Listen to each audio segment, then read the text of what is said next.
But first, we got to talk All-Star break stuff. So, of course, the full list of All-Star selections, or at least the preliminary list of All-Star selections before all the substitutions came out on Sunday. And as of now, Devin Williams is the only Brewer to be named as an All-Star. Christian Yelich got passed up for Juan Soto, Nick Castellanos, and Lori Gurriel Jr. on the NL roster. So, Paul, sure. Did Yelich get snubbed? I mean, a little bit, but it's not a big deal. Like it's not like Yelich is like an overwhelming all-star by any stretch of the imagination.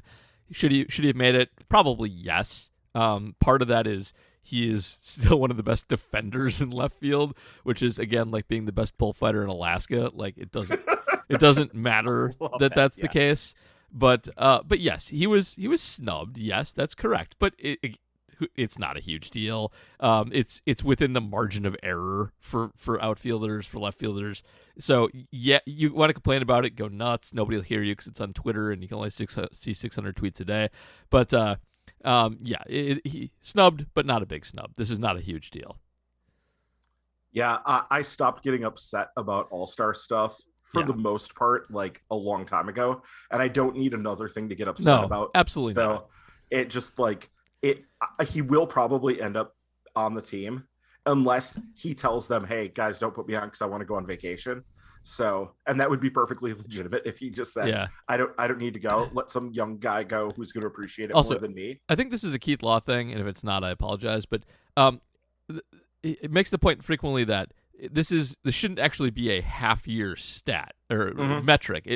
The last All-Star game was played midway through the last season, and we've had that much data to ascertain who should make the next All-Star game. And Christian Yelich was crap for that part of the season, so there's that too. You know, he's had a nice couple months, but we have more data since the last All-Star game to go on over that. So it's not a great complaint for him.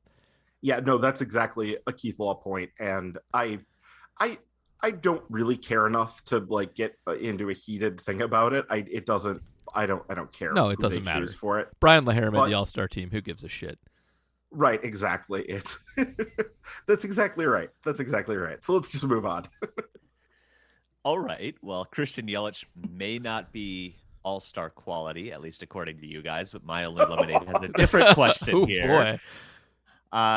My Only Lemonade asking on Patreon, Yelich is one of only 3 players in MLB to have a WRC plus greater than 120 and a BSR base runs on Fangraphs greater than 4. The other 2 players are Ronald Acuna Jr. and Corbin Carroll. Is it fair, despite the past 2 years, Paul, to call Yelich underrated? I think technically yes, which is the best kind of correct. So, but again, he's been back / good for like 2 months, and we shouldn't be fooled by that. So yeah, the season's 3 months long. He's been really good for 2 of them, and he's been really good. Like Yelich has been a huge asset. The Brewers wouldn't be contending without him. So yeah, he's underrated right now, but like, let's see a year of it before we start making big proclamations about things. Right now, he's, I would say, on speculatively underrated. Like that's all he is right now. Hopefully he keeps it up. Yeah, speculatively underrated. He is trending in the direction of being a very underrated player. Yep. And we will see where that goes. But yes, I don't want to get burned for the millionth time on Christian Yelich is back stuff. And by the way, his launch angle has been trending downward.